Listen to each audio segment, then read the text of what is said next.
Halo, gue YouTuber Kepo. Oke, kali ini gue bakal ngebahas sensor YouTube yang kian ketat. Salah satunya bagi YouTuber gaming. Gue sendiri seperti yang kalian tahu punya channel gaming namanya YouTuber Kepo Gaming. Dan belum lama ini 4 video gue kena lambang dolar warna oranye. Dan ditulis not advertiser friendly alias tidak ramah untuk iklan. Intinya sih video tersebut nggak bisa dipasang iklan. Iklan adalah salah satu sumber pendapatan YouTuber, iklan AdSense. Tentunya gue selidiki dong masalahnya di mana. Kenapa sih bisa nggak pantas untuk iklan? Kita baca sebentar maksud konten yang ramah pengiklan. Konten yang ramah pengiklan adalah konten yang cocok untuk semua pemirsa. Video ini berisi sedikit atau sama sekali tidak berisi konten yang tidak pantas atau konten khusus dewasa dalam streaming, gambar mini, atau metadata video. Kalau dari kalimat di atas bisa dibilang konten yang ramah dipasang iklan adalah konten yang cocok untuk semua pemirsa alias semua umur, aman ditonton oleh anak kecil. Dan konten yang dianggap tidak ramah pengiklan, yang pertama adalah konten yang mengarah ke hal-hal yang bersifat seksual, termasuk ketelanjangan sebagian dan humor seksual. Oke, kalau ini gue paham lah, memang tidak diperbolehkan dari awal ya. Kemudian kekerasan, termasuk penayangan cedera serius dan kegiatan yang berkaitan dengan kekerasan ekstrim. Nah, poin kedua ini yang kayaknya gue langgar. Kita lihat sebentar video gue yang kena dolar oranye. Ini adalah video game Gears of War 4 yang gue rekam dan upload ke YouTube, channel YouTuber Kepo Gaming. Memang game ini cukup sadis, gue menembak monster menggunakan sniper sampai kepalanya pecah. Jadi mungkin inilah yang namanya kekerasan ekstrim. Kemungkinan game-game seperti ini dengan rating 17 tahun ke atas bisa kena not advertiser friendly alias tidak ramah untuk pengiklan. Dan kemudian yang ketiga ada bahasa yang tidak pantas termasuk pelecehan, ketidaksenonohan, dan vulgar. Nah, kalau ini sepertinya kita tahu cukup banyak YouTuber yang bahasanya kasar. Bahkan PewDiePie sendiri pernah ngasih jari tengah di YouTube. I'm still here. I'm still making videos. Nice try, Wall Street Journal. Try again, motherfucker. Kemungkinan hal seperti itu juga bakal kena video yang tidak ramah pengiklan. Mungkin ini juga alasan beberapa YouTuber terkenal mulai menjaga bahasanya karena pengawasan dari YouTube. Yang keempat ada promosi obat-obatan terlarang dan zat-zat kimia yang diawasi, termasuk penjualan, penggunaan, dan penyalahgunaan barang-barang tersebut. Ya sudah jelas ini sih dilarang ya. Yang kelima adalah subjek dan acara yang kontroversial atau sensitif, termasuk subjek yang berkaitan dengan perang, konflik politik, bencana alam, dan tragedi, walau tidak menampilkan gambar kekerasan yang mencolok. Dan yang kalian tonton ini adalah video game Battlefield 1. Dan ini juga salah satu game yang gua mainin di channel YouTuber Kepo Gaming, dan salah satu game juga yang kena not advertiser friendly alias dolar oranye. Ya, poin ini mungkin adalah alasan video Battlefield 1 gua juga kena tanda.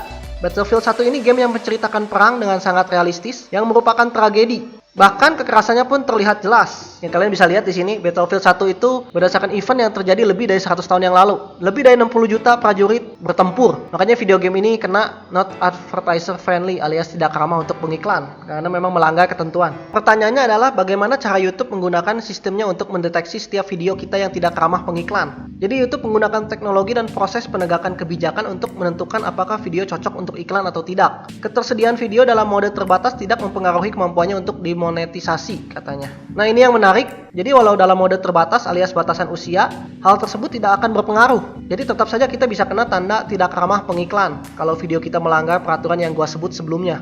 Gue sempat bertanya juga ke partner YouTube, bagaimana kalau gue pakai batasan usia dan darah dalam game gue hilangkan. Beberapa game ada fitur untuk menghilangkan darah untuk menurunkan tingkat kesadisan.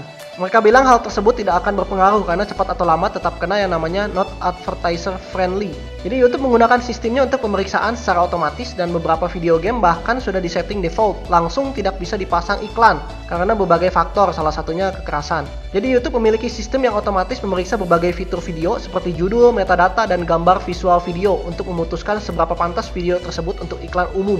Dan hal ini mungkin bakalan berpengaruh juga ke pilihan game para YouTuber gaming. Jadi mereka mungkin bakal lebih memilih game yang ramah pengiklan daripada game yang nggak bisa dipasang iklan. Jadi pilihan game mereka mungkin bakal lebih ke game-game semua umur daripada game dengan rating 17 tahun ke atas seperti game ini, Dead Rising 3. Ini jelas game ini untuk 17 tahun ke atas karena banyaknya darah dan kesadisan.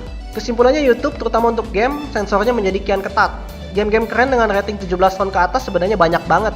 Yang lebih sadis dari Gears of War 4 juga banyak. Jadi sepertinya sih tinggal menunggu waktu untuk kena teguran tidak ramah pengiklan. Kalau gue pribadi bakal tetap ngelanjutin game Gears of War 4 di channel gue, YouTuber Kepo Gaming, sampai tamat karena gue mainin game ini karena gue suka. Jadi walau nggak dipasang iklan juga ya bakal gue lanjutin sampai tamat. Sebenarnya kebanyakan game yang gue upload juga game untuk dewasa, game dengan rating 17 tahun ke atas. Tapi yang kena cuma 4 video, mungkin video lainnya lagi menunggu terdeteksi oleh sistem. Dan YouTube, terutama YouTube Gaming, tampaknya lebih menginginkan kebanyakan isi videonya adalah game untuk semua umur.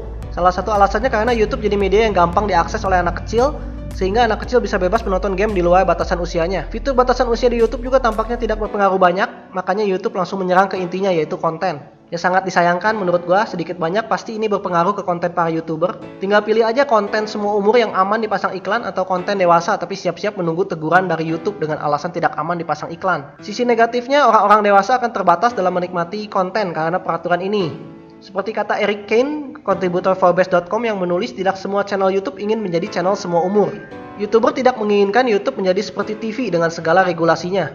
Kalau begitu jadinya YouTube sama dengan TV dong. Ya di sisi lain kita ambil sisi positifnya, anak-anak kecil akan aman dari yang namanya konten dewasa di YouTube. Mereka lebih terlindungi. Bagaimana menurut pendapat kalian? Kalian bisa komen di kolom komentar. Like, share, dan subscribe channel gue YouTuber Kepo. Always positive thinking. Ciao.